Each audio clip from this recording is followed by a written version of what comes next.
Welcome back to another episode of the Motivating Force podcast. I'm host Sway, and joining me as always, we have Justin. Now, I wanted to start off this video by saying, remember, like and subscribe to the page, please. It does help out a lot. We've noticed a lot of people have been sharing the videos, and that feels really good inside whenever I see that. So keep pushing that like button, keep sharing it with friends and family. But to start on with this episode, I wanted to talk about getting active again. A lot of people have been feeling in that like that mental rut, and a lot of that's due to not moving. And recently, I kind of wanted to talk about my experiences that I've kind of changed up a little bit at the gym. And this is for the people that, I kind of wanted to ask the question of them, like, have you been feeling down? Have you not been feeling motivated to do your daily activities? And usually that all starts from a lack of, not exercise per se, but like you're not moving. You're not moving efficiently. Yeah, you're going to work, you're doing all these other things, but that's not the same when it comes to like being active, quote unquote. We've talked about that in communicating with your body, and I just feel like we need to talk about that again. But I wanted to bring this topic up. Like I said, I changed up my workout routine, and I wanted to get Justin's input on it. I appreciate that. Let's see what advice I can give you today. Now, speaking from experience, I know what it's like to be in that mental rut of a headspace. I know what it feels like to be burned out when it comes to my daily activities. And I also wanted to say that's okay, guys. We are all human, and that's going to happen to everybody, that we're going to feel down. We're going to feel like we're lacking the motivation to, do normal things. Like if you don't want to get out of bed one day and you just want to call it like a lazy day, whatever, that's fine. It's okay. We're all human. But you do have to recover from that. You can't just let that keep snowballing down into this lifestyle of just staying in bed and, ordering Uber Eats, not even going to the store, not even making your own food. And that's very crucial, especially in this time where Uber Eats is a thing that's popular. It's very simple to just pick up your phone, which you're already on, and just order whatever it is. But we need to get you out of that comfort level. You got to get active. You got to move your body and find the energy that you have reserved throughout your body. And like I said, one of the things that I wanted to do was change my workout regimen, because speaking of diet, since we're on here, I was eating not unhealthy. I was eating fairly healthy, but I realized that I was eating more than I needed to for the workout that I was doing, right? Like the protein and different sustenance that I was getting wasn't being distributed well enough, because I wasn't working out enough to get that energy distribution that I needed. So I started getting like Chichos. I was getting little love handles. I'm getting a little chubby.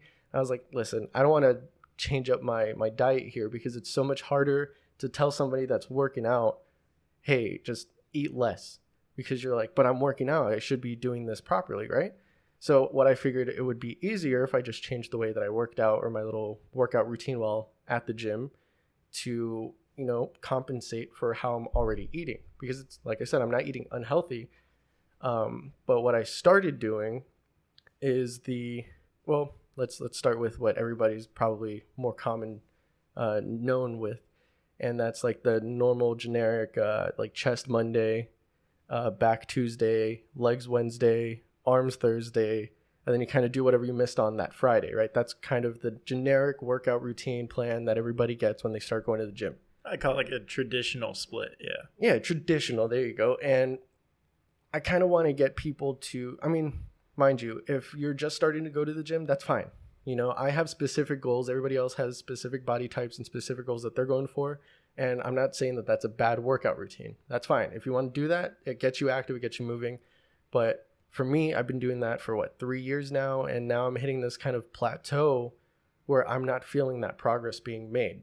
Like I said, I'm eating enough for somebody who is doing that workout, but I don't feel like I'm making the progress to compensate for how much I'm eating.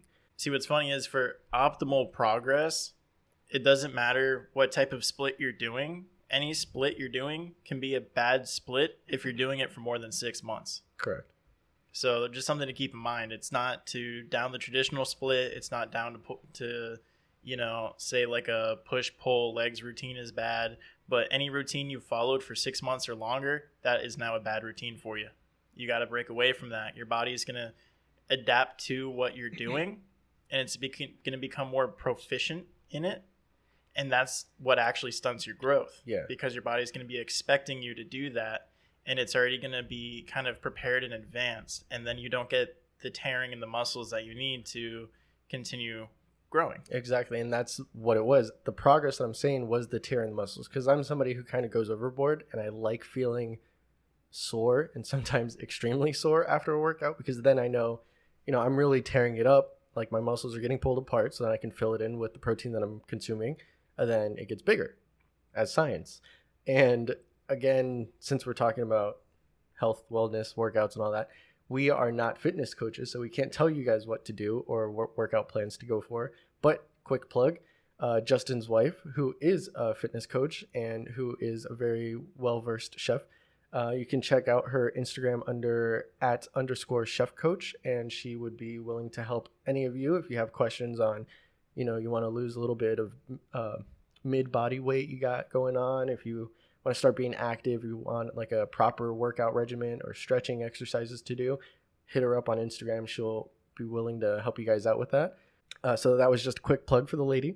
I appreciate that, man. Yeah, she's definitely more than willing to answer any questions, as well as go deeper with anybody, really. If you want to be her client, she's definitely accepting clients at this time. As far as weight training goes, nutritional plans, she can give you good advice with it. Being that she is a chef, she does have those options out there, but she's not a nutritionalist, so yeah. There's a little give and take there, but well, yeah, being the chef, she's not going to tell you, you got to eat greens and this and whatever. She'll give you like actual foods that you can make, like an actual dish that you can prepare that's actually really good and delicious.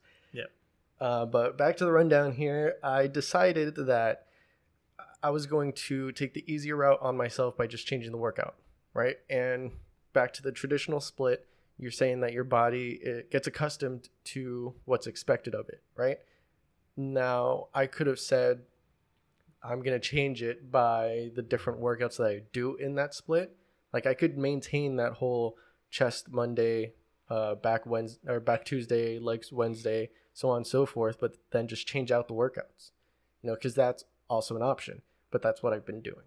And my body's still getting plateaued, So I started thinking about it, and, I remember you were telling us about how you were doing like a 3-day split where it was more compound movements, right?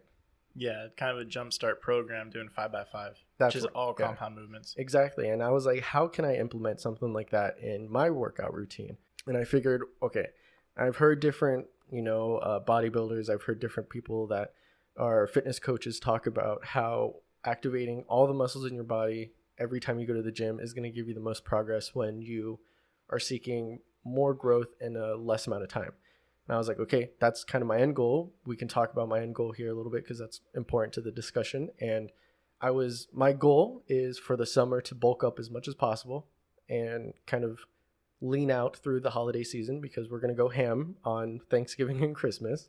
And turkey and stuffing and mashed potatoes. Yep. Yeah. And what is it? The peas, greens, mashed potato. I don't remember the song. Whatever. I ruined it. But yeah, like I'm not trying to get yoked like some Olympic strongman here. I'm just, I'm trying to get a little bit more muscle on my body so that I'm well prepared for anything that were to come. I'm more flexible, so then, like little things don't hurt me. And I wasn't feeling that progress with my traditional set that I was doing. So like I said, trying to work out all of my body in once, I would do different things to failure with a lower weight. Well, let's say a higher weight, but lower than you're expecting to go. So I am not necessarily doing like 3 sets of 12 anymore. I'm trying to get away from that. Now it's kind of hard because I'm in that, like I'm used to counting reps, and it's strange because now I'm just like, okay, I'm doing like, let's say curls. I'll do 35s to failure. So I'll try to get to like 20. And then I'll do 30s, like 30-pound weights to failure, 25, 20, and I just kind of go so forth. And then I'll move on to bench press. And then I'll go normal, and then kind of go down from there. but giving your body kind of like that drop set, but heavy enough weight that you do feel a burn, and then, so I'll kind of target a specific exercise each day that goes for each body part. And then the next day I'll go in and then I'll do like, instead of normal dumbbell curls, I'll do hammer curls, and then instead of a bench press the next day, I'll do cable flies. So then it's still that chest exercise, but it's targeting different parts of the chest. Then for back, I'll do like standing rows one day, and then the next I'll do cable pull downs, kind of like a pull up. So then I'm doing cable pull downs because I can do more of those than actual pull ups. So I figured I can get as much of the flexibility and energy back from it while at the gym. You know what I mean? I mean, it's definitely good diversification in the exercises that you're doing. Definitely something towards the higher end of intermediate routine, going towards that advanced routine, which obviously I know you've been dedicated to the gym for years now, so you definitely need to be in that criteria there. No, but I mean, it sounds good, because every exercise, even if it's a chest exercise, as people know, even if you did bench every other day and you went from doing like a closed grip to a standard grip to a wide grip, you're targeting different parts of that muscle. Exactly. So you're going to see different results from that compared to just doing a standard grip bench press 3 times a week, because you're only going to be working on, the center of the pecs instead of getting a full range of workout there throughout the week. So I think it sounds good to me, man. It's pretty diversified there. One thing you got to watch out for on something like that is really your joints and your tendons. Yeah. So I don't know if you've been implementing like kettlebells or anything like that. Well, that's another thing that I was going to talk about. Once you start getting to that, like I'm going to start implementing kettlebells fully the next time I go, so probably in like 2 days, because you need rest days, guys. But when I do go back, I want to start implementing kettlebells for that full compound movement, because then you can do like kettlebell swings or something, and then you're getting kind of like squats, and then upper arms and back, and you really work out your full body with just like one kettlebell exercise. And that's something that I wanted to implement. And then again, you're saying with the joints and all that, we've talked about it before, supplementation. I'm taking my BCAAs, I'm taking my protein shakes, I'm eating, like I said, healthy-ish. But I am also taking vitamins, and that's something that I do recommend people do every day.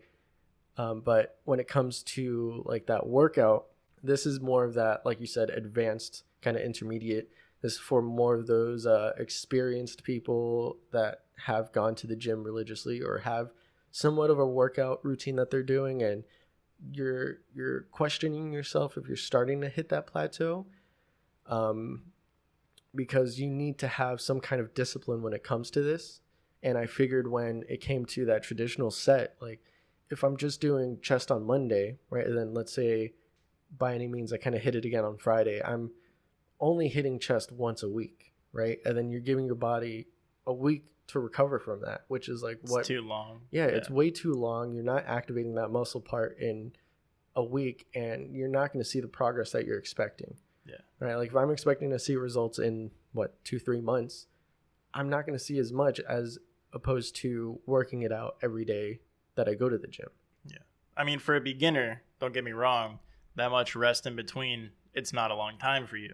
Yeah. You're going to need that. Trust me. The last thing you want to do is get DOMs or something like that. Yeah. So, yeah. No, it sounds good. You definitely want to hit the same muscle groups multiple times a week to continue to inflate that growth. Yeah. When I was doing 5x5 program, getting back into the gym last year, after I had too long of a break, we'll call it. I kind of called it it's more like that jumpstart program, because you're only doing the compound lifts. You're only benching, squatting, overhead press, deadlift, and one more thing. Anyways, so you do those 5 exercises 3 times a week, and that's all you do.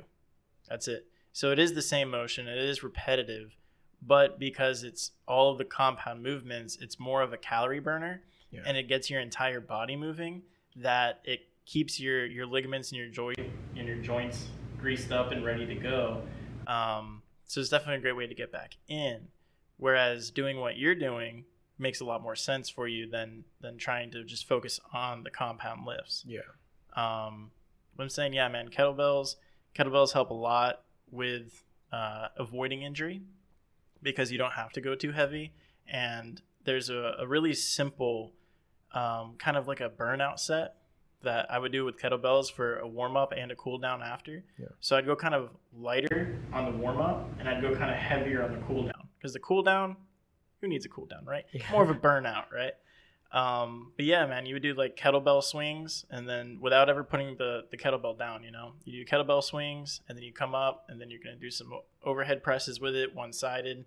You're going to do both arms, and then you're going to come back to center, and you're going to do some squats with it.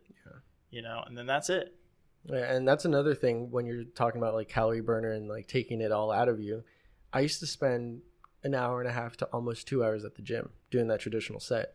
And I was like, I'm spending so much time there and I'm not feeling the progress.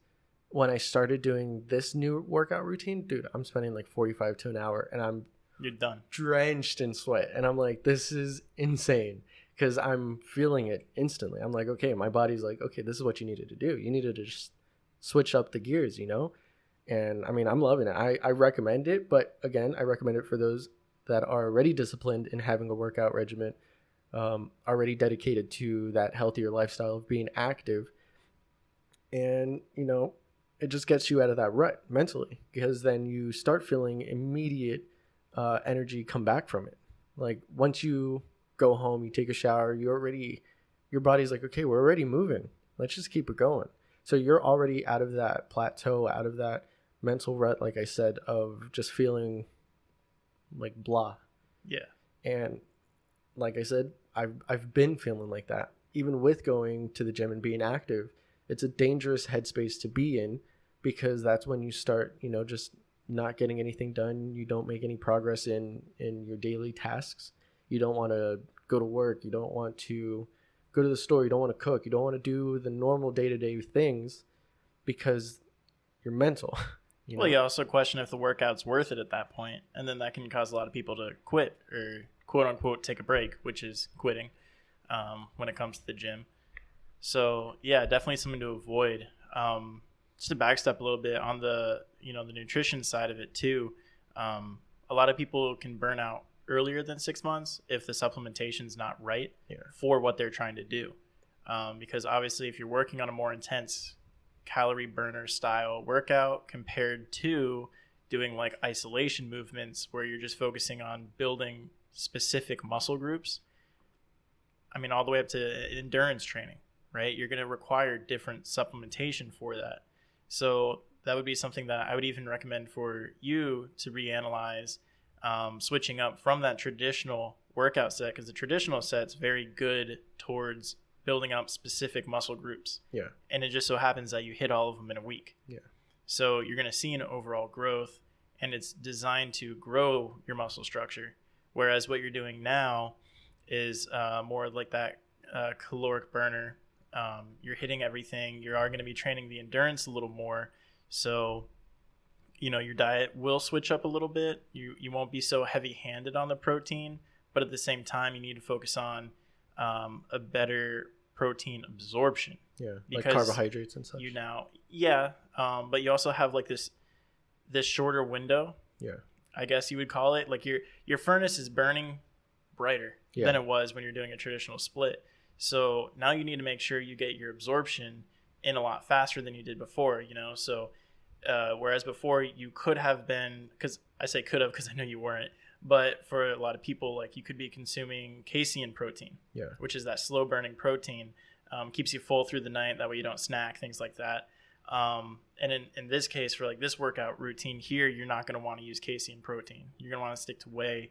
You're also going to want to eat a lot more protein rich foods, because obviously the foods is going to be your best way of absorption. Yeah.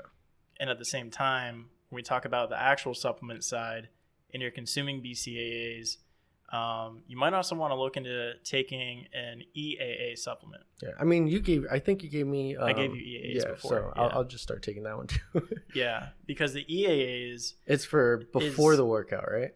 It is, because EAAs do naturally give you a good energy boost. So to avoid taking like a nasty pre-workout and jacking yourself up with caffeine, you can take the EAA and it's going to give you a lot of clarity, which in turn is going to feel like energy. But EAAs help with absorbing proteins out of foods. Okay. So if you're eating a proper diet, EAAs are super effective for you. Whereas for a lot of people, if you're just continuing to eat as you normally do, but now you're consuming a protein shake and you think, oh, I'm getting all this protein, let me go take an EAA, it's not going to work. Yeah. And then you're going to wonder why, and then people start blaming supplements. Yeah, you still need actual food in Yeah. the diet. And that's what I was going to say. Like when I mentioned that I didn't want to kind of change up the diet, I meant like I didn't want to cut the amount of food I was getting, because I felt like I was getting full, so it wasn't a matter of fact of I was eating too much or I wasn't eating enough. It was that I was trying to avoid having to cut that and not feel full anymore. So I just wanted to change the workout so then I wouldn't have to go through that. Because telling somebody to change the diet and eat less is a lot more, like there's more stigma to it, as opposed to just telling them, hey, just change the workout, just do different routines, do different exercises. And then that comes a little bit more easier to them when thinking of health. You tell somebody, hey, you got to change the way you eat. They're going to be like, oh man, I don't want to do all that. Especially if they've already done it. That's what I'm saying. And yeah. then they're like, I didn't see results. Like, I don't want to go through all that. And then they just stop working out in general. And that's another point that I had, which I like that you mentioned it, about like getting in that rut when coming to the gym and getting burnt out.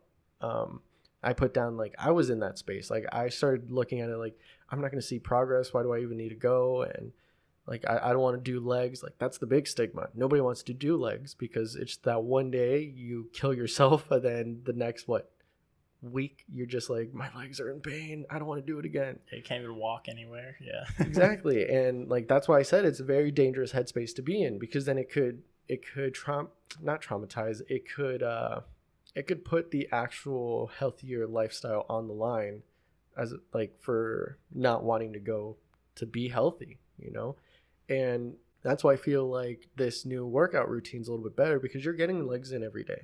You're doing some squats, you're doing some deadlifts, you're doing some lunges, I'm doing everything to failure because that's my end goal, trying to tear it up as much as possible, fill it in with protein, different supplements. That way it could recover efficiently.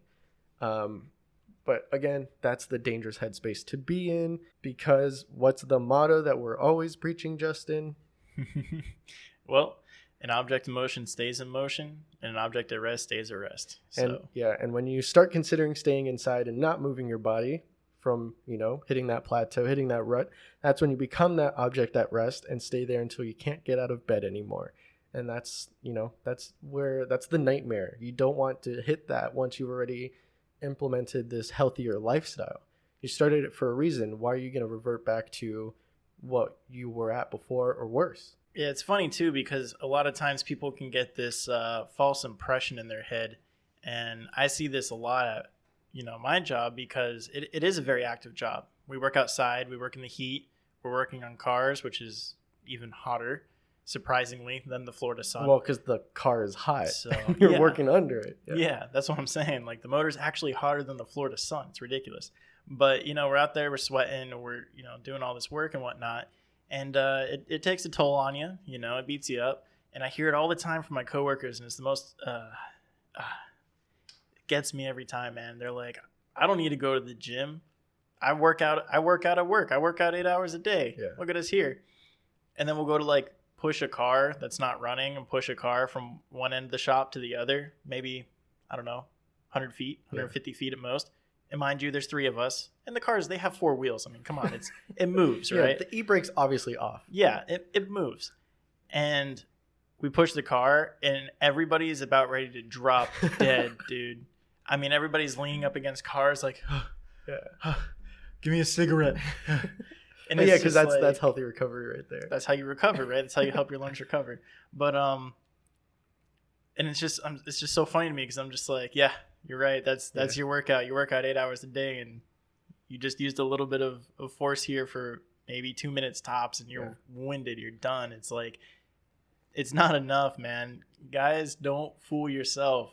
What you do at work, what you do at home, if you're outside doing woodworking, fixing the backyard, landscaping, whatever, it's not a workout. It's not the same.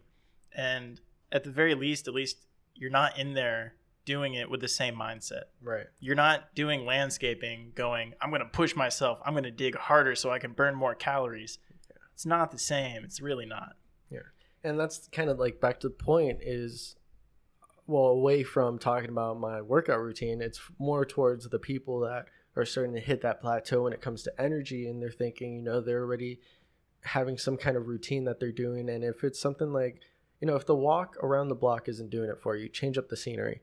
If you need to go to a park, just changing up the scenery. You're doing the same amount of miles if you're doing a mile. Just walking around a different park, walking around like a nature trail, or even just changing up the exercise in general. And let's say instead of walks now, you just grab a bike if you know how to ride a bike and go for a bike ride. It's changing up the workout that you already have implemented to get the maximum amount of energy out of that workout, because you don't want to get stuck in that mundane routine. And our goal here, again, isn't to tell you exactly what workout to do, but it's to get you to want to start moving your body again, because that's how you start getting your energy back. And that's when you become that object in motion and you maintain that conservation of energy that we're talking about. That's great, man. Because it even takes really small tricks. What I used to do in my old neighborhood when I used to go running outside, my neighborhood was a perfect mile. Yeah. In a circle, right?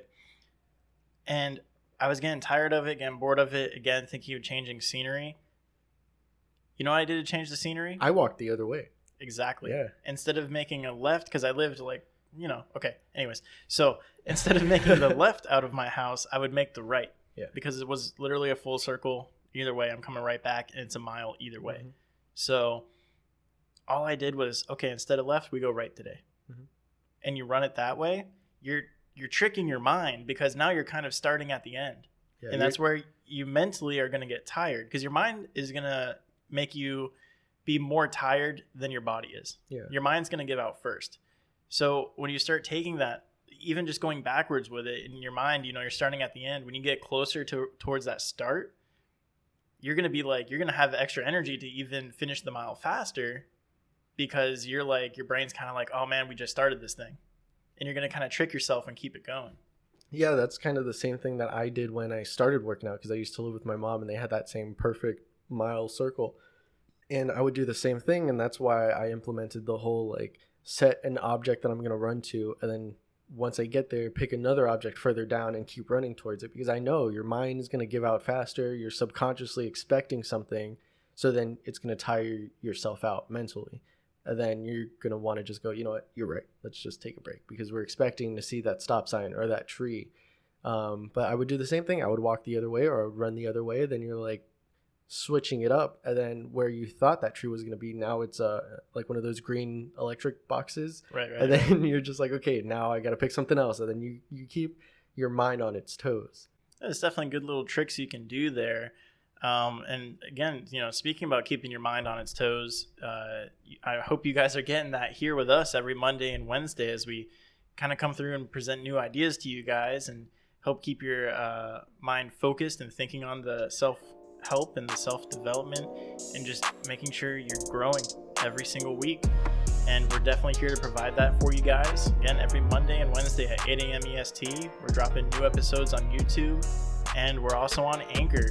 So feel free to check that out. We're pretty much anywhere where you can listen to a podcast, we're on it. All those links are down below. And remember, like I said at the beginning of the video, remember, like and subscribe. Remember, you can also share these videos out with your friends and family. And until next time, go and get.